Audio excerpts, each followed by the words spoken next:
Produksi dari informasi ini begitu banyak, kemudian kita diminta untuk merespon, menanggapi ada di posisi mana kita terhadap konten tersebut. Misalnya kemarin kita melihat ada konten yang memuat petugas satwa K9 di sebuah plaza yang dilaporkan memukul satwa yang dikawalnya. Nah, itu kemudian muncul begitu banyak reaksi negatif terhadap petugas tersebut. Nah, kemudian setelah diklarifikasi, ternyata yang terjadi berbeda dengan cerita Iya. awal. Nah, di sini ternyata kita seringkali bereaksi dengan melepaskan konten dari konteksnya. Ketika konteksnya didapat secara lebih lengkap, kemudian kita, oh itu yang terjadi. Kalau gitu, ya bukan petugasnya yang salah.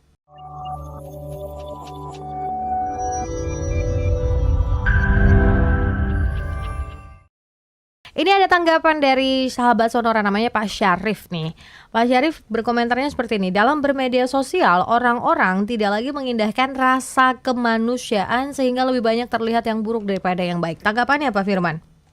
Ya, sebetulnya belum sampai ke rasa keprimanusiaan mungkin.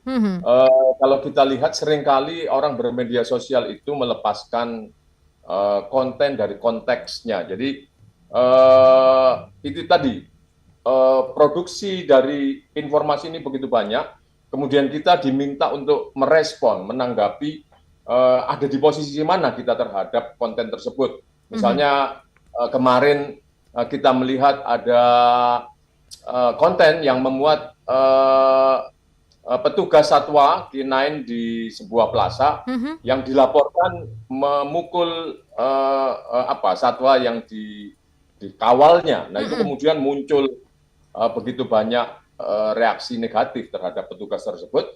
Nah, kemudian setelah diklarifikasi, ternyata yang terjadi berbeda dengan cerita awal. Nah, di sini ternyata kita seringkali bereaksi dengan melepaskan konten dari konteksnya. Ketika konteksnya didapat secara lebih lengkap, kemudian kita, oh itu yang terjadi. Kalau gitu, ya bukan petugasnya yang salah. Karena informasinya nggak lengkap. Demikian pula kalau ada kecelakaan diberitakan, terutama juga kelemahan kita adalah 90% masyarakat Indonesia adalah pembaca judul, bukan pembaca. Masih malas membaca ya? Ya, selain pembuat konten itu mengandalkan clickbait, jadi judulnya dibuat bombastis, judulnya dibuat penasaran, isinya beda. Nah, ini akhirnya misalnya ada konten dengan judul kecelakaan yang menewaskan pemotor oleh mobil mewah misalnya. Nah, ini orang sering tanpa melihat lebih lanjut isi dari berita langsung menyalahkan mobil mewah, mobilnya diembel-embeli predikat mewah pula. Nah, ini pasti senang-senang, ini pasti arogan. Nah, ini kemudian ketika diklarifikasi lebih lanjut, beritanya lebih panjang, ternyata misalnya motornya melanggar arus, misalnya juga kendaraannya mengerem mendadak sehingga terjadilah kecelakaan itu. Bukan bermaksud pasti mobil benar, pasti motor salah atau sebaliknya. Tapi yang terjadi adalah seringkali kita berkomentar tanpa melihat konteksnya yang lengkap. Nah, ini sebetulnya sudah diteliti oleh para ahli.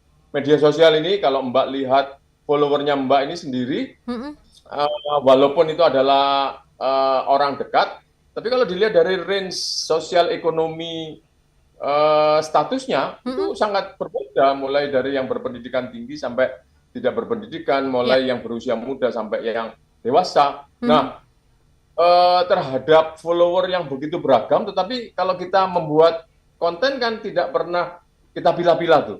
Mau ngomong sama yang remaja kayak apa, mau yang dewasa kayak apa, yang berpendidikan tinggi kayak apa, yang berpendidikan rendah kayak apa, ya sama kan kontennya seperti itu. Nah, kebiasaan atau kultur dari media sosial yang kontennya itu satu macam tetapi untuk semua, itu akhirnya disebut oleh para ahli yang disebut dengan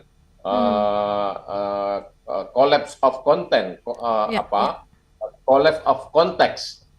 runtuhnya konteks. Jadi sebuah peristiwa hanya dilihat peristiwa intinya itu saja, tapi kapan itu terjadi, latar belakangnya seperti apa, kemudian bagaimana permulaannya dan bagaimana akhirnya, itu tidak diperiksa. Kita sering terburu-buru menanggapi karena setelah ada sebuah peristiwa akan ada disusul peristiwa yang lainnya lagi. Nah, akhirnya di dalam kehidupan nyata tadi ketika media sosial semakin paralel dengan media dunia nyata, akhirnya kita tidak bisa membedakan.